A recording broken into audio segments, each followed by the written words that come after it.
Torej, obnovo ljubljanske Drame v obstoječem gabaritu, v obstoječih gabaritih takoj in iskanje ustrezne lokacije za izgradnjo slovenskega gledališkega centra. Že tudi v Nemčiji potekajo razprave o tem, ali naj državljani financirajo delovanje javnega zavoda. Resnica je takšna, da je Zvezno upravno sodišče oktobra leta 2025 res izdala sodbo, ampak za pravna merila za ta prispevek.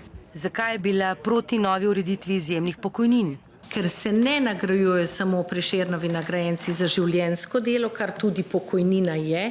Se nam hkrati odpirajo resna vprašanja glede neodvisnosti RTV Slovenija, medijske zakonodaje, ponovne vzpostavitve Muzeja slovenske osamosvojitve, financiranja nevladnih organizacij, položaja samozaposlenih.